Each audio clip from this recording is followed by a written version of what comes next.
ಶ್ರೀ ಸದ್ಗುರು ಸಿದ್ಧಾರೂಢಾಯ ನಮಃ. ಇವತ್ತಿನ ದಿವಸ ಸಿದ್ಧಾರೂಢರ ಮುಂದಿನ ಚರಿತ್ರೆಯನ್ನು ನೀವು ನೋಡೋಣಂತ. ತಿರುಗಿ ಭದ್ರಾಚಲವ ನೋಡುತ್ತಾ ಪುರವು ಸಜ್ಜನ ಗಡದ ಶ್ರೀ ಗುರುವರ ಸಮಾಧಿಗೆ ನಮಿಸಿ ಮಂಗಳಗಿರಿಯ ವಿಪ್ರನಿಗೆ ಪರಮ ಗಾಯತ್ರಿಯನ್ನು ಬೋಧಿಸಿ ತಿರುಗಿ ಅಧ್ವಾನಿಂಗೆ ಬರುತ್ತಂ ನೆರೆಯ ಬಾಳೆ ಕೊಳ್ಳದಿಯೋರ್ವನ ಕುಷ್ಠರೋಗವನ್ನು ಕಳೆದ. ಸಿದ್ಧಾರೂಢರು ಮುಂದೆ ಪ್ರಯಾಣ ಬೆಳೆಸ್ತಾ ವಿಜಯನಗರ ಅಂತಕ್ಕಂಥ ಒಂದು ಕೋಟೆಗೆ ಬರ್ತಾರೆ. ಅಲ್ಲಿ ಪ್ರತಾಪ ಶಿವನ ಒಂದು ಸಿಂಹಾಸನ ನೋಡಿಕೊಂಡು ಮುಂದೆ ಸಾಗಿ ಬಂದ ಹೆಗ್ಗುಡ್ಡ ಅಂತಕ್ಕಂಥ ಯಂತ್ರದ ಬಳಿ ಬಂದು ಕುಂಡಿರ್ತಾರೆ. ಆವಾಗ ಆ ಜಾಗಕ್ಕೆ ಒಂದಷ್ಟು ಜನ ಬೈರಾಗಿಗಳು ಏನು ಮಾಡ್ತಾರೋ ಅಂತಂದ್ರೆ ಹಿಟ್ಟು ಅಕ್ಕಿ ತೊಗೊಂಡು ಬಂದ ಅಲ್ಲೇ ಸಮೀಪದೊಳಗೆ ಅಡುಗೆ ಮಾಡಿ ಊಟಕ್ಕೆ ಕುಂಡಿರ್ತಾರೆ. ಆವಾಗ ಸಿದ್ಧಾರೂಢರನ್ನ ನೋಡಿ ಅವ್ರನ್ನೂ ಊಟಕ್ಕೆ ಕರೀತಾರೆ. ಆವಾಗ ಆರೂಢರು ಏನು ಮಾಡ್ತಾರೋ ಅಂತಂದ್ರೆ ಆ ಊಟದ ಪಂಕ್ತಿಯೊಳಗೆ ಹೋಗಿ ಕುಂಡಿರ್ತಾರೆ. ಕುಂತಾಗ ಅಲ್ಲೇ ತಮ್ಮ ಪಕ್ಕದೊಳಗೆ ಕುಂತಂಥ ಒಬ್ಬ ಬೈರಾಗಿನ ಏನಂತ ಕೇಳ್ತಾರೋ ಅಂತಂದ್ರೆ, ನಾವು ಉಂಡಂಥ ಈ ಅನ್ನ ಮುಂದೆ ಏನಾಕತಿ ಹೇಳ್ರಿ ಅಂತೇಳಿ ಕೇಳ್ತಾರೆ. ಆವಾಗ ಆ ಬೈರಾಗಿಗಳಿದ್ದಂಥ ಒಬ್ಬವ ಉಂಡ ಅನ್ನ ಈ ಶರೀರದೊಳಗೆ ಸಪ್ತಧಾತುಗಳು ಆಕ್ಕತಿ ಅಂತೇಳಿ ಮಾತ್ರ ನಮಗೆ ಗೊತ್ತೈತಿ, ಇದಕ್ಕಿಂತ ಹೆಚ್ಚಿಗೆ ಏನಾದ್ರು ಗೊತ್ತಿದ್ರೆ ನೀವೇ ಹೇಳ್ರಿ ಅಂತೇಳಿ ಹೇಳ್ತಾರೆ. ಆವಾಗ ಸಿದ್ಧಾರೂಢರು ಊಟ ಮಾಡಿ ಕೈ ತೊಳ್ಕೊಂಡು ನೀರು ಕುಡಿದ ಆ ಮರದ ನೆರಳಿಗೆ ಬಂದು ಕುಳಿತ ಹೇಳ್ತಾರೆ. ಏನು ಹೇಳ್ತಾರೋ ಅಂತಂದ್ರೆ, ನಾವು ಉಂಡಂಥ ಅನ್ನ ಶರೀರದೊಳಗೆ ಪಚನಾಗಿ ತಾಮಸ ಅಂಶ ಏನೈತಿ ಮಲರೂಪದಿಂದ ಹೊರಗೋಕತಿ, ಉಳಿದದ್ದು ರಾಜಸ ಅಂಶದಿಂದ ಸಪ್ತ ಧಾತುಗಳಾಕ್ಕತಿ. ಈ ಸಪ್ತಧಾತುಗಳು ಸಾತ್ವಿಕ ಅಂಶದಿಂದ ಏನಾಕ್ಕತಿ ಅಂತಂದ್ರೆ ಹರಣ ಜ್ಞಾನಕ್ಕೆ ಮೂಲ ಕಾರಣಕ್ಕತಿ. ಅದಕ್ಕೆ ನಾವು ಊಟ ಮಾಡುವಾಗ ಪರಮಾತ್ಮನ ಧ್ಯಾನ ಮಾಡ್ತಾ ಊಟ ಮಾಡಿದ್ರೆ ನಮ್ಮ ಮನಸ್ಸು ಪರಿಶುದ್ಧ ಆಗಿ ಏನಾಕ್ಕತಿ ಅಂತಂದ್ರೆ ನಾ ಯಾರದೀನಿ ಅನ್ನುವಂಥ ಒಂದು ವಿಷಯವನ್ನು ತಿಳ್ಕೊಳ್ಳೋಕೆ ಹಸ್ತತಿ. ಆವಾಗ ಅಂಥ ಮನಸ್ಸು ಏನಾಕ್ಕತಿ ಅಂದ್ರೆ ಸದ್ಗುರುವಿನ ಹುಡ್ಕೊತ ಬಂದ ಸತ್ಸಂಗದೊಳಗೆ ಸೇರಿ ಅಂಥ ವ್ಯಕ್ತಿ ಏನಕ್ಕನು ಜ್ಞಾನವನ್ನು ಪಡೆದ ಧನ್ಯಕ್ಕನು. ಅವಾಗ ಏನಾಕ್ಕತಿ ಅಂದ್ರೆ ಈ ಥರ ಅವ ಜ್ಞಾನವನ್ನು ಪಡೆಯೋದ್ರಿಂದ ಅವನು ಏನಕ್ಕನು ಸದ್ಗತಿ ಹೊಂತಾನು. ಹಂಗೆ ಈ ಅನ್ನ ಏನು ಕೊಟ್ಟಿರ್ತಾನಲ್ಲ ಧಾರ್ಮಿಕ ಅಂದ್ರೆ ಭಿಕ್ಷಾ ಏನು ನೀಡಿರ್ತಾನಲ್ಲ ಅಂಥ ಧಾರ್ಮಿಕ ವ್ಯಕ್ತಿನೂ ಕೂಡ ಸದ್ಗತಿಯನ್ನು ಹೊಂತಾನು. ಇದನ್ನು ಬಿಟ್ಟ ಇದಕ್ಕೆ ವಿರುದ್ಧವಾಗಿ ಆ ಭಿಕ್ಷೆಯಿಂದ ಬಂದಂಥ ಅನ್ನವನ್ನು ಉಂಡಂಥ ವ್ಯಕ್ತಿ ಅನಾಚಾರದಿಂದ ನಡ್ಕೊಂಡ ಅಂತಂದ್ರೆ ಜೀವನದೊಳಗೆ ಕೆಟ್ಟತನವನ್ನು ಅಧರ್ಮದಿಂದ ನಡ್ಕೊಳ್ಳಕತ್ತಿದ ಅಂತಂದ್ರೆ ಅವನು ನರಕಕ್ಕೆ ಹೊಕ್ಕಾನು. ಹಂಗೆ ಅವನಿಗೇನು ಅನ್ನ ಭಿಕ್ಷಾ ನೀಡಿರ್ತಾರಲ್ಲ ಅಂತ ನೀಡಿದಂಥವ್ರು ಕೂಡ ಅಧೋಗತಿಗೆ ಹೊಕ್ಕಾರು ಅಂತೇಳಿ ಹೇಳಿದಾಗ ಆ ಬೈರಾಗಿಗಳು ಏನು ಮಾಡ್ತಾರೋ ಅಂತಂದ್ರೆ ಸಿದ್ಧಾರೂಢರ ಮಾತು ಕೇಳಿ ಹೌದು ನೀವು ಹೇಳೋದು ಖರೆ ಐತಿ ಅಂತ ತಿಳ್ಕೊಂಡು ಅವರಿಗೆ ನಮಸ್ಕಾರ ಮಾಡಿ ಅಲ್ಲಿಂದ ಬೀಳ್ಕೊಡ್ತಾರೆ. ಅಲ್ಲಿಂದ ಮುಂದೆ ಹೊರಟಂಥ ಸದ್ಗುರುಗಳು ಭದ್ರಾಚಲಕ್ಕೆ ಬಂದ ರಾಮದಾಸರ ಜೀರ್ಣೋದ್ಧಾರ ಮಾಡಿದಂಥ ಗುಡಿಗಳನ್ನು ನೋಡ್ಕೊತ ಎಲ್ಲಿಗೆ ಬರ್ತಾರೋ ಅಂತಂದ್ರೆ ಸಜ್ಜನಗಡಕ್ಕೆ ಬಂದ ರಾಮದಾಸರು ಸ್ಥಾಪನೆ ಮಾಡಿದಂಥ ರಾಮಮೂರ್ತಿನ ಅವರ ಸಮಾಧಿ ದರ್ಶನ ಪಡೆದು ಹೊರಟು ಮತ್ತು ಬೇರೆ ಬೇರೆ ಕ್ಷೇತ್ರಗಳನ್ನು ನೋಡ್ತಾ ಸಂಚಾರ ಮಾಡ್ತಾ ಎಲ್ಲಿಗೆ ಬರ್ತಾರೋ ಅಂತಂದ್ರೆ ಬಿಜವಾಡದ ಹತ್ತಿರ ಇರ್ತಕ್ಕಂಥ ಕೃಷ್ಣಾ ನದಿ ದಂಡಿಗೆ ಬರ್ತಾರೆ. ಆ ಕೃಷ್ಣಾ ನದಿ ದಂಡಿಗೆ ಬಂದ ಒಂದು ಮರದ ನೆರಳಿಗೆ ವಿಶ್ರಾಂತಿಗೋಸ್ಕರ ಕುಂಡಿರ್ತಾರೆ. ಕುಂತಾಗ ಅಲ್ಲಿ ಒಬ್ಬ ಹೆಣ್ಮಗಳು ಬಂದ ಇವರನ್ನು ನೋಡಿ ಏನು ಮಾಡ್ತಾಳು ಅಂತಂದ್ರೆ ಇವರು ಮಹಾತ್ಮರಿದ್ದಂಗೆ ಕಾಣ್ತತಿ ಅಂತ ತಿಳ್ಕೊಂಡು ನಮಸ್ಕಾರ ಮಾಡಿ ಸಿದ್ಧಾರೂಢರನ್ನ ಮಾತಾಡ್ತಾಳೆ. ಏನಂತಾಳು ಅಂತಂದ್ರೆ, ನೀವು ಪರಮ ಪುರುಷರು ಇದ್ದಂಗೆ ಕಾಣ್ತೀರಿ, ತಪಸ್ವಿಗಳಿದ್ದಂಗೆ ಕಾಣ್ತೀರಿ, ಅದಕ್ಕೆ ನನಗೆ ಸನ್ಮಾರ್ಗವನ್ನು ತೋರಿಸ್ರಿ ಅಂತೇಳಿ ತಿಳ್ಕೊಂಡು ಆ ಹೆಣ್ಮಗಳು ಏನು ಮಾಡ್ತಾಳೋ ಸಿದ್ಧಾರೂಢರಂತೆಗೆ ಬೇಡ್ಕೊತಾಳೆ. ಆವಾಗ ಸಿದ್ಧಾರೂಢರು, ತಾಯಿ ನೀನು ಸೋಮವಾರ ಪಯೋನಿಧಿ ವ್ರತವನ್ನು ಆಚರಣೆ ಮಾಡು ಅಂದ್ರೆ ನೀನು ಸದ್ಗತಿ ಹೊಂದತಿ ಅಂತ ಹೇಳ್ತಾರೆ. ಆವಾಗ ಆ ತಾಯಿ ಕೇಳ್ತಾಳೆ, ಈ ಸೋಮವಾರ ಪಯೋನಿಧಿ ವ್ರತವನ್ನು ಯಾವ್ಯಾವ ರೀತಿ ಆಚರಣೆ ಮಾಡಬೇಕು ಮತ್ತು ಇದನ್ನು ಈ ಹಿಂದೆ ಯಾರ ಈ ವ್ರತವನ್ನು ಆಚರಣೆ ಮಾಡಿ ಸದ್ಗತಿಯನ್ನು ಪಡೆದಾರೋ ಅವರ ಒಂದು ವಿಚಾರನ, ಅವರ ಒಂದು ಕಥೆಯನ್ನು ನನಗೆ ಹೇಳಿ ಶಾಂತಪಡಿಸ್ಬೇಕು ಅಂತೇಳಿ ಆ ಹೆಣ್ಮಗಳು ಕೇಳ್ತಾಳೆ. ಆವಾಗ ಸಿದ್ಧಾರೂಢರು ಆ ವ್ರತದ ನಿಯಮಾದಿಗಳನ್ನು ಹೇಳಿ ಮುಂದೆ ಈ ನಿಯಮವನ್ನು ದ್ವಾಪರ ಯುಗದೊಳಗೆ ಪತಿವ್ರತ ಶಿರೋಮಣಿಯಾದಂಥ ದ್ರೌಪದಿ ಈ ಒಂದು ವ್ರತವನ್ನು ಆಚರಣೆ ಮಾಡಿ ಆಕೆ ಸದ್ಗತಿ ಹೊಂದ್ಯಾಳು ಅಂತೇಳಿ ತಿಳ್ಕೊಂಡು ಆ ದ್ರೌಪದಿಯ ಒಂದು ವಿಚಾರವನ್ನು ಆ ಹೆಣ್ಮಗಳ ಮುಂದೆ ಹೇಳ್ತಾರೆ. ಹೇಳಿದಾಗ ಆ ಹೆಣ್ಮಗಳು ಅಂತಾಳು, ಗುರುಗಳ ನೀವು ಮಹಾಪತಿವ್ರತೆ ದ್ರೌಪದಿ ಅಂತ ಹೇಳ್ತೀರಿ, ನನಗೆ ಇಲ್ಲೊಂದು ಸಂಶಯ ಬರ್ತೈತಿ ಅಂತೇಳಿ ಕೇಳ್ತಾಳೆ. ಕೇಳ್ತಾಯಿ ಏನು ನೀನು ಅನುಮಾನ ಐತಿ ಕೇಳಂದಾಗ ಆಕೆ ಅಂತಾಳು, ದ್ರೌಪದಿಗೆ 5 ಜನ ಗಂಡಂದ್ರಿ ಅದಾರಂತೇಳಿ ಹೇಳಿದ್ರಿ, ಆ 5 ಜನ ಗಂಡಂದಿರು ಕೂಡ ಆಕಿ ಜೀವನ ಮಾಡ್ಯಾಳ ಅಂದ್ರೆ ಆಕಿ ಪತಿವ್ರತೆ ಹೆಂಗೆ ಆಕ್ಕಳು, ಆಕಿ ಶೀಲ ಹೆಂಗೆ ಆಕೈತಿ ಉಳಿತೈತಿ ಅಂತೇಳಿ ತಿಳ್ಕೊಂಡು ನನಗೆ ಸಂಶಯ ಬಂದತ್ರಿ, ಅದನ್ನ ಪರಿಹಾರ ಮಾಡಿರಿ ಅಂತ ಹೇಳ್ತಾಳೆ. ಆವಾಗ ಸಿದ್ಧಾರೂಢರು ಹೇಳ್ತಾರೋ, ದ್ರೌಪದಿ ಅಂತಂದ್ರೆ ಆಕಿ ಮಹಾಪತಿವ್ರತೆ ಅದಾಳು. ಹೆಂಗಂದ್ರೆ 5 ಜನ ಅವ್ರ ತಂದೆ ಆದಂಥ ವ್ಯಕ್ತಿ ಏನು ಮಾಡಿರ್ತಾನೋ ಒಂದು ಯಜ್ಞವನ್ನು ಮಾಡಿರ್ತಾನೆ.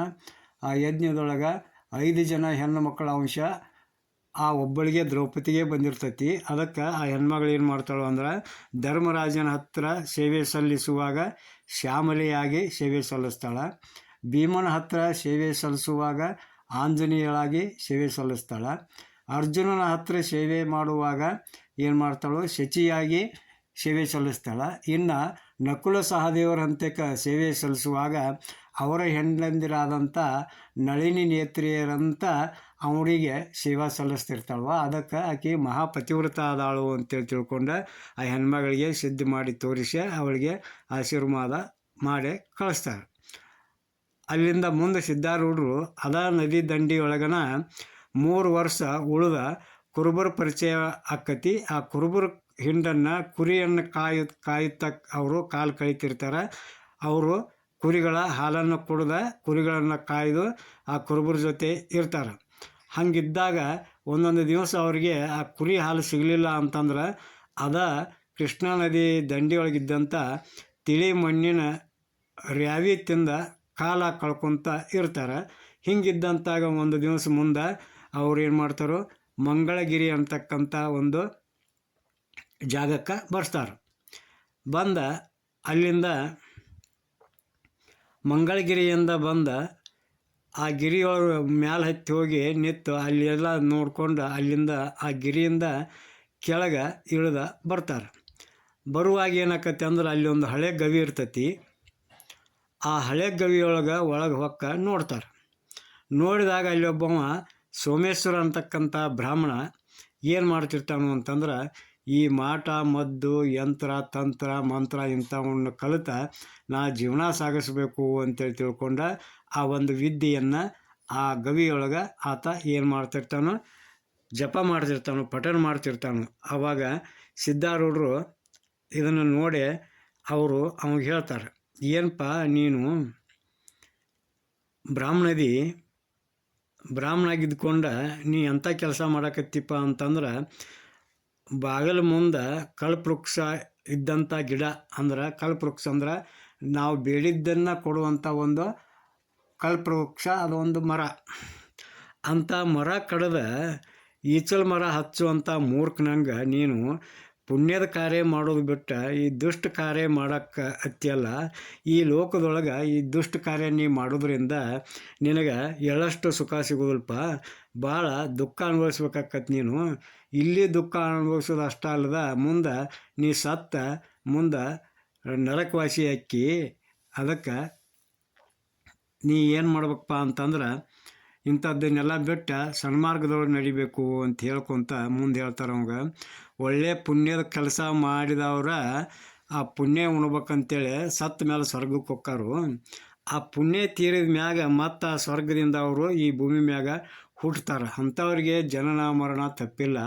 ಅಂಥದ್ರಾಗ ನೀ ಇಂಥ ದುಷ್ಟ ಕಾರ್ಯಕ್ಕೆ ಕೈ ಹಾಕಿಯಲ್ಲ, ನೀ ಎಷ್ಟು ಜನ್ಮ ತಿರ್ಬೇಕಂತ ಮಾಡಿಪ್ಪ ಅಂತೇಳಿ ತಿಳ್ಕೊಂಡ ಅವಾಗ ತಿಳಿಸಿ ಹೇಳ್ತಾರೆ. ಅದಕ್ಕೆ ಇದನ್ನು ಬಿಡಪ್ಪ, ಬಿಟ್ಟು ನೀನು ಬ್ರಾಹ್ಮಣದಿ, ಅದಕ್ಕೆ ಎಂಥ ಕೆಲಸ ನೀ ಮಾಡಬೇಕು ಅಂತಂತಂದ್ರೆ ಜನರಿಗೆ ಒಳ್ಳೆಯದಾಗುವಂಥ ಯಜ್ಞ ಯಾಗಾದಿಗಳನ್ನು ಮಾಡ್ಕೊತ ನೀನು ಮಾಡ್ಕೊ, ಜನರಿಗೆ ಸದ್ಬುದ್ಧಿಯನ್ನು ಹೇಳ್ಕೊತ ಹೋಗುವಂಥ ಬಿಟ್ಟು ನೀ ಇಂಥ ಕೆಲಸ ಮಾಡಬೇಡಪ್ಪ. ಇಲ್ಲೇ ಯೋಗ್ಯ ಆಗಿರ್ತಕ್ಕಂಥವು ಯಾರಪ್ಪ ಅಂತಂದ್ರೆ ಬ್ರಹ್ಮನಿಷ್ಠ ಸದ್ಗುರು ಒಬ್ಬನಾದಾನು. ಅಂಥವ್ರ ಸಂಘ ಮಾಡಿ ತತ್ವಮಸಿ ಮಹಾವಾಕ್ಯವನ್ನು ನಿಜವಾಗಿ ತಿಳ್ಕೊಂಡ ನೀನು ನಿಜ ಸುಖದೊಳಗೆ ಇರುವುದ ನಿನ್ನ ಕರ್ತವ್ಯ ಆಗೈತಿ ಅಂಥೇಳಿ ಅವನಿಗೆ ತಿಳಿಸಿ ವೇದ ಉಪನಿಷತ್ತುಗಳ ಸತ್ಯವಾದಂಥ ಮಾರ್ಗವನ್ನು ಅವನಿಗೆ ತಿಳಿಪಡಿಸಿದಾಗ ಆ ಬ್ರಾಹ್ಮಣ ಅಂತಾನು ಪಶ್ಚಾತ್ತಾಪಪಟ್ಟ, ಗುರುಗಳ ನಿಮ್ಮಂಗೆ ಈ ಶಾಸ್ತ್ರವನ್ನು ನಮಗೆ ಯಾರು ಬಂದ ಇದರ ಅರ್ಥನ ಈವರೆಗೂ ಯಾರೂ ಹೇಳಿಲ್ಲರಿ. ನಾನು ಈ ಕೆಲಸ ಮಾಡೇ ಭಾಳ ಪಾಪ ಮಾಡೇನಿ. ಈ ಪಾಪದ ರಾಶಿ ಹರಿದು ಹೋಗುವಂಥ ಒಂದು ರೀತಿಯನ್ನು ಉಪದೇಶವನ್ನು ನನಗೆ ಮಾಡಿರಿ ಅಂತೇಳಿ ಅವ ಬೇಡ್ಕೊತಾನೆ. ಆವಾಗ ಸಿದ್ಧಾರೂಢರು ಅಂತಾರು, ನಿನಗೆ ಈಗ ಪಶ್ಚಾತ್ತಾಪ ಆಗೈತೆ ಅಂದಮ್ಯಾಗ ಇದರ ಪರಿಹಾರ ಹೇಳ್ತೇನೆ ಕೇಳು ಅಂಥೇಳಿ ಅಕ್ಷರಕ್ಕೆ 12,000 ಗಾಯತ್ರಿ ಮಂತ್ರ ಜಪ ಮಾಡು, ಅಂದ್ರೆ ನಿನ್ನ ಪಾಪ ನಾಶವಾಗಿ ಹೊಕ್ಕತಿ ಅಂತೇಳಿ ಹೇಳ್ತಾರೋ. ಆವಾಗ ಆ ಬ್ರಾಹ್ಮಣ ಗುರುಗಳು ಹೇಳಿದಂಥ ಮಾತನ್ನು ಕೇಳ್ಕೊಂಡ ತಾ ಓದುತ್ತಾ ಇದ್ದಂಥ ಎಲ್ಲ ಶಾಸ್ತ್ರಗಳನ್ನು ಆ ನೀರೊಳಗೆ ಎಸೆದ ಸಿದ್ಧಾರೂಢರಿಗೆ ಭಕ್ತಿಯಿಂದ ನಮಸ್ಕಾರ ಮಾಡಿ ನನಗೆ ಆಶೀರ್ವಾದ ಮಾಡಿರಿ ಅಂತೇಳಿ ಆಶೀರ್ವಾದ ತಗೊಂಡ ಏನು ಮಾಡ್ತಾನೋ ಆ ಬ್ರಾಹ್ಮಣ ತನ್ನ ಮನೆಗೆ ಹೊರಟೋಕ್ಕಾನ. ಅಲ್ಲಿಂದ ಸಿದ್ಧಾರೂಢರು ಪುರಪಟ್ಟಣಗಳನ್ನು ಗ್ರಾಮಗಳನ್ನು ನೋಡ್ತಾ ಏನು ಮಾಡ್ತಾರೋ ಅಂತಂದ್ರೆ ಹಳ್ಳ ಕೊಳ್ಳ ದಾಟುತ್ತಾ ಅಡವಿ ತಿರುಗುತ್ತಾ ಚಳಿ ಮಳೆ ಬಿಸಿಲು ಅನ್ನೋದನ್ನು ಲಕ್ಷ್ಯಕ್ಕೆ ತಗೊಳ್ದನ ಹಸಿವೆ ತೃಷೆಗಳನ್ನು ತಡೆಗಟ್ಟುವಂಥ ಅದ್ವಾನಿ ಹಂತಕ್ಕಿರುವಂಥ ಒಂದು ದೊಡ್ಡ ಗುಡ್ಡದ ಕೆಳಗಿದ್ದಂಥ ಬಾಳೆ ಕೊಳ್ಳಕ್ಕೆ ಬರ್ತಾರೆ. ಆ ಬಾಳೆ ಕೊಳ್ಳದೊಳಗೆ ಸಾಕಷ್ಟು ಮಂದಿ ಸಾಧುಗಳು ಇರ್ತಾರೆ. ಅವರು ಕೂಡ ಕೆಲವು ದಿವಸ ಆತ್ಮಚರ್ಚೆಯನ್ನು ಮಾಡ್ತಿರ್ತಾರೆ. ಅಂಥ ಟೈಮ್ದೊಳಗೆ ಏನಾಕತಿ ಅಂತಂದ್ರೆ ಅಲ್ಲಿ ಒಬ್ಬ ಇದ್ದಂಥ ಶ್ರದ್ಧಾಳು ಏನು ಮಾಡ್ತಾನೋ ಅಂತಂದ್ರೆ ಸಿದ್ಧಾರೂಢರಿಗೆ ಕೇಳ್ತಾನೆ, ಈ ಶರೀರನ ಲಕ್ಷ್ಯದಾಗ ಇಟ್ಕೊಂಡು ನಾನು ಪುರುಷ ಅದೀನಿ, ನಾನು ಸ್ತ್ರೀ ಅದೀನಿ, ನಾನು ಮುದುಕದೀನಿ, ನಾನು ಯೌವನದೊಳಗದೀನಿ ಅಂತೇಳಿ ಈ ಶರೀರ ಬುದ್ಧಿನ ಎಲ್ಲರಂತೆ ಐತಿ ಅಂದಾಗ ಈ ಶರೀರನ ಆತ್ಮ ಅಂತೇಳಿ ನಾವು ತಿಳ್ಕೊಂಡೇವಿ. ಇದು ಬಿಟ್ಟು ಆತ್ಮ ಬೇರೆ ಐತಿ ಅಂತ ಹೇಳ್ತಿರಲ್ಲ, ಅದು ಹೆಂಗೆ ಅಂತೇಳಿ ಅವ ಪ್ರಶ್ನೆ ಮಾಡ್ತಾನೆ. ಆವಾಗ ಸಿದ್ಧಾರೂಢರು ಹೇಳ್ತಾರೋ, ಈ ದೇಹ ಅನ್ನುವಂಥದ್ದು ಧಾತುಮಯ ಆಗೈತಿ. ಈ ಧಾತುಗಳು ನಾವು ಉಣ್ಣೋ ಅನ್ನದ ಪರಿಣಾಮವಾಗಿ ಈ ಶರೀರ ಬೆಳೆದು ನಿಂತೈತಿ. ಅದಕ್ಕೆ ಈ ಶರೀರಕ್ಕೆ ಅನ್ನಮಯ ಕೋಶ ಅಂತಾರಪ್ಪ ಅಂಥೇಳಿ ಏನು ಹೇಳ್ತಾರಂತಂದ್ರೆ ಪಂಚಾತ್ಮಕಂ ಪಂಚಸುವರ್ತಮಾನಂ ಷಡ್ರಾಶಯಂ ಷಡ್ಗುಣ ಯೋಗಯುಕ್ತಂ ತಂ ಸಪ್ತಧಾತುಂ ತ್ರಿಮಲಂ ತ್ರಿಯೋನಿಂ ಚತುರ್ವಿಧಾಹಾರಮಯಂ ಶರೀರಂ. ಈ ಪ್ರಕಾರ ಈ ಶರೀರದೊಳಗಿನ ತತ್ವಗಳನ್ನು ಪ್ರತ್ಯೇಕವಾಗಿ ನಾವು ತಿಳ್ಕೊಂಡಾಗ ಈ ನಾವೇನಾಗ್ತೀವಿ ಚೇತನಾತ್ಮ ಆಗಿರ್ತಕ್ಕಂಥ ಬ್ರಹ್ಮ ಸ್ವರೂಪರಾಕ್ಕೇವಿ ಅಂತೇಳಿ ತಿಳ್ಕೊಂಡ ಹೇಳ್ತಾರೆ. ಆವಾಗ ನಿನ್ನೆ ನಾವು ವಿಚಾರ ಮಾಡಿದಂಗೆ ಈ ಶರೀರ ಹೆಂಗಾಗೈತಪ್ಪ ಅಂದ್ರೆ ಪಂಚಭೂತಗಳಿಂದ ನಿರ್ಮಾಣ ಆಗೈತಿ. ಈ ಪಂಚಭೂತಗಳು ಏನದವಪ್ಪ ಅಂತಂದ್ರೆ ಭೂಮಿ, ಅಗ್ನಿ, ವಾಯು, ಜಲ ಮತ್ತು ಆಕಾಶ ಇವುಗಳಿಂದ ನಿರ್ಮಾಣ ಆಗೈತಿ ಶರೀರ ಅಂತೇಳಿ ನಿನ್ನೆ ನೀವು ನೋಡಿದ್ದದ. ಆವಾಗ ಇದನ್ನು ಆ ಶ್ರದ್ಧಾಳುವಿಗೆ ಸಿದ್ಧಾರೂಢರು ಮತ್ತೊಮ್ಮೆ ಪುನಃ ಅವನಿಗೆ ತಿಳಿಸಿ ಹೇಳಿದಾಗ ಅವ ಅಂತಾನು, ಹಂಗಾದ್ರೆ ಈ ಶರೀರದೊಳಗಿದ್ದಂಥ ಈ ಅಂಶಗಳನ್ನು ಹೆಂಗೆ ನಾವು ಬೇರ್ಪಡಿಸ್ಬೇಕು ಅಂತೇಳಿ ಕೇಳ್ತಾನೆ. ಆವಾಗ ಸಿದ್ಧಾರೂಢರು ಹೇಳ್ತಾರೋ, ಈ ಶರೀರದೊಳಗೆ ಕಠಿಣ ಅಂಶ ಅನ್ನುವಂಥದ್ದು ಏನೈತಲ್ಲ ಅಂದ್ರೆ ಎಲುಬು ಮಾಂಸ ಖಂಡಗಳೇನದಾವಲ್ಲ ಇವು ಧರೆಯ ಅಂಶ ಆಗ್ಯಾವು, ಅಂದ್ರೆ ಭೂಮಿ ಅಂಶ. ಇನ್ನು ದ್ರವಿಸತಕ್ಕಂಥ ಅಂಶ ಏನೈತಿ, ನೀರಿನ ಅಂಶ ಯಾವುದಪ್ಪ ಅಂತಂದ್ರೆ ನಮ್ಮ ಕಣ್ಣೊಳಗೆ ಬರ್ತಕ್ಕಂಥ ನೀರು, ಬಾಯಿಯೊಳಗಿದ್ದಂಥ ಜೊಲ್ಲು, ಈ ನಮ್ಮ ಶರೀರದಿಂದ ಬರ್ತಕ್ಕಂಥ ಬೆವರು ಮತ್ತು ಮೂತ್ರವಾಗಿ ಹೊರಗೆ ಹೋಗುವಂಥದ್ದೆಲ್ಲ ಏನೈತಿ ನೀರಿನ ಅಂಶ ಐತಪ್ಪ ಅಂತ ಹೇಳ್ತಾರೆ. ಅಲ್ಲಿಂದ ಅಗ್ನಿ ಅಂಶ ಯಾವುದು ಅಂತಂದ್ರೆ ಈ ಶರೀರದೊಳಗಿದ್ದಂಥ ಉಷ್ಣ. ನಮ್ಮ ಶರೀರದೊಳಗೆ ನೀರು ಹೆಂಗೈತಿ ಹಂಗೆ ಅಗ್ನಿ ಅಂಶನೂ ನಮ್ಮ ಶರೀರದೊಳಗೆ ಐತಿ. ಆ ಅಗ್ನಿ ಅಂಶ ಎಲ್ಲ ಏನೈತಿ ಉಷ್ಣತೆ ಅಂಶ ಏನೈತಿ ಅಗ್ನಿದದು. ಇನ್ನು ನಮ್ಮ ಶರೀರ ಚಲನವಲನ ಮಾಡ್ತೈತಿ, ಕುಂಡ್ರದು ಏಳೋದು ಮಾಡ್ತೈತಿ, ಅಡ್ಡಾಡ್ತೈತಿ ಎಲ್ಲ. ಇದೆಲ್ಲದಕ್ಕೂ ಕಾರಣ ಏನಪ್ಪ ಅಂದ್ರೆ ನಮ್ಮ ಶರೀರದೊಳಗಿದ್ದಂಥ ಗಾಳಿ ಅಂಶ ಕಾರಣ ಐತಿ. ಉಳಿದಂಥ ಖಾಲಿ ಭಾಗ ಪೊಳ್ಳು ಭಾಗ ಏನೈತಿ ಅದು ಆಕಾಶದ ಅಂಶ ಐತಪ್ಪ. ಇವನ್ನೆಲ್ಲ ಆಯಾ ಪಂಚಭೂತಗಳಿಗೆ ನಿನ್ನ ಶರೀರದಾನ ಹಂಚಿ ಕೊಟ್ಟುಬಿಟ್ರೆ ಆವಾಗ ನೀ ಹೆಂಗಿರ್ತೀಪ್ಪ ಅಂತೇಳಿ ಕೇಳಿದಾಗ ಏನಪ್ಪ ನೀ ಹೆಂಗಿರ್ತಿ ಅನ್ನೋದನ್ನು ನೀ ಏನು ತಿಳ್ಕೊತೀಯಲ್ಲ, ಆ ಸಾಕ್ಷಿ ಚೇತನನ ನೀನದಿ ನೋಡು ಅಂತೇಳಿ ತಿಳ್ಕೊಂಡ ಆತ್ಮಸ್ವರೂಪನೇ ನೀನದಿ, ಈ ಶರೀರಕ್ಕೆ ಸಾಕ್ಷಿಯಾಗಿ ನೀ ಅದೀಪ ಅಂತೇಳಿ ತಿಳ್ಕೊಂಡು ಹೇಳಿದಾಗ ಆ ಶ್ರದ್ಧಾಳು ಹೇಳ್ತಾನ, ಸದ್ಗುರುಗಳ ನಿಮ್ಮ ಉಪದೇಶದಿಂದ ನಾ ಏನಿಗೆ ಧನ್ಯ ಆದ್ನಿಪ ಅಂತೇಳಿ ನಮಸ್ಕಾರ ಮಾಡ್ತಾರೆ. ಆವಾಗ ಆ ಸಿದ್ಧಾರೂಢರು ಅವನಿಗೆ ಆಶೀರ್ವಾದ ಮಾಡ್ತಾರೆ. ಮಾಡಿದಾಗ ಅಲ್ಲೇ ಇದ್ದಂಥ ಒಬ್ಬ ಕುಷ್ಠರೋಗಿ ಏನು ಮಾಡ್ತಾನೋ ಬಂದವನ ಸಿದ್ಧಾರೂಢರಿಗೆ ನಮಸ್ಕಾರ ಮಾಡಿ ಅವ್ರ ಗಟ್ಟಿಯಾಗಿ ಅವ್ರ ಪಾದ ಹಿಡ್ಕೊಂಡು ಕೇಳ್ತಾನ, ಗುರುಗಳ ನಿಮ್ಮ ಶಿಷ್ಯರಿಗೆ ಅವ್ರ ಮನುಷ್ಯನೊಳಗೆ ಅಂಟಿದಂಥ ರೋಗಾನ ಕಳೆದ್ರಿ, ಅದರಂಗೆ ಈ ನನ್ನ ಕಷ್ಟ ರೋಗ ನನಗೆ ಭಾಳ ತ್ರಾಸು ಕೊಡಾಕತ್ತೈತಿ, ಅದಕ್ಕೆ ಈ ಕುಷ್ಠವನ್ನು ಪರಿಹಾರ ಮಾಡಿ ನನ್ನನ್ನು ಈ ದುಃಖದಿಂದ ಪಾರು ಮಾಡಿರಿ ಅಂತೇಳಿ ಗಟ್ಟಿಯಾಗಿ ಅವ್ರ ಪಾದ ಹಿಡ್ಕೊತಾನೆ. ಆವಾಗ ಸಿದ್ಧಾರೂಢರು ಅಂತಾರು, ಅಲ್ಪ ಈ ಭೂಮಿ ಮ್ಯಾಗ ಶಿವಪಂಚಾಕ್ಷರಿ ಮಂತ್ರವನ್ನು ಓಂ ನಮಃ ಶಿವಾಯ ಅಂತೇಳಿ ಜಪ ಮಾಡಿದ್ರೆ ಈ ಭವರೋಗನ ನಷ್ಟ ಆಗಿ ಹೋಗ್ಕತಿ, ಅಂಥದ್ರಾಗ ನಿನ್ನ ಈಗ ಸುಳ್ಳಕ ಕುಷ್ಠರೋಗ ಹೋಗೋದಿಲ್ಲ ನಾ ಬಾಯಿಲ್ಲಿ ಅಂತ ತಿಳ್ಕೊಂಡು ತಮ್ಮ ಹತ್ತಿರ ಕುಂಡ್ರಿಸ್ಕೊಂಡು ಅವಾಗ ಏನು ಮಾಡ್ತಾರೋ ಅಂತಂದ್ರೆ ಅವರ ಪಾದ ತೀರ್ಥದಿಂದ ಸ್ನಾನ ಮಾಡಿಸಿ ಅವನಿಗೆ ಪಂಚಾಕ್ಷರಿ ಮಂತ್ರವನ್ನು ಉಪದೇಶ ಮಾಡ್ತಾರೆ. ಆವಾಗ ಆ ವ್ಯಕ್ತಿ ಏನು ಮಾಡ್ತಾನೋ ಅಂತಂದ್ರೆ ಓಂ ನಮಃ ಶಿವಾಯ ಓಂ ನಮಃ ಶಿವಾಯ ಅಂತೇಳಿ ಜಪ ಮಾಡ್ಕೊತ ಹೋಗ್ಕಣ. ಆವಾಗ ಆತನ ಎಲ್ಲ ರೋಗ ನಿವಾರಣೆಯಾಗಿ ಒಳ್ಳೆಯ ಸುಂದರ ಶರೀರ ಅವಾಗ ಲಭಿಸ್ತೈತಿ.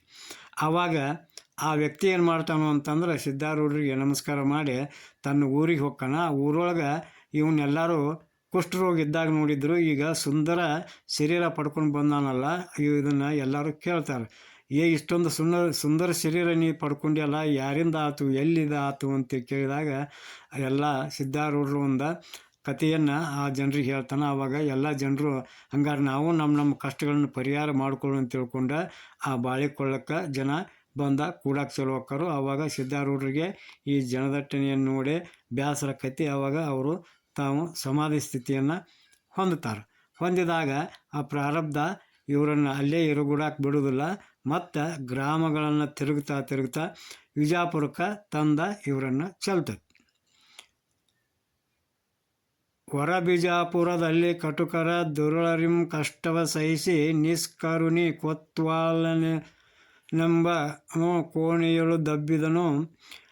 ವರಮಣದ ತುಳಜಪ್ಪ ಶ್ರೀ ಗುರು ವರ್ಣ ಸೇವೆ ಗೈದ ಸಿದ್ದಾಪುರದಿ ಹಠಯೋಗಿಯ ಹಠ ಮಿಡಿಸಿ ಸಿದ್ಧತಾ ನಡೆದ ಅಂತೇಳಿ ನಾವು ಇದನ್ನು ನಾಳಿನ ಒಂದು ಪ್ರವಚನದೊಳಗೆ ನೋಡೋಣಂತ. ಇಲ್ಲಿಗೆ ಇವತ್ತಿನ ಪ್ರವಚನ ಕಾರ್ಯಕ್ರಮವನ್ನು ಮಂಗಲಗೊಳಿಸೋಣ ಅಂತ ಹೇಳ್ತಾ, ಜೈ ಮಂಗಲಂ ಜೈ ನಮಃ ಪಾರ್ವತೀಪತಿ ಶಿವ ಹರ ಹರ ಮಹಾದೇವ ಶ್ರೀ ಸದ್ಗುರು ಸಿದ್ಧಾರೂಢಾಯ ನಮಃ. ಓಂ ನಮಃ ಶಿವಾಯ ಓಂ ನಮಃ ಶಿವಾಯ.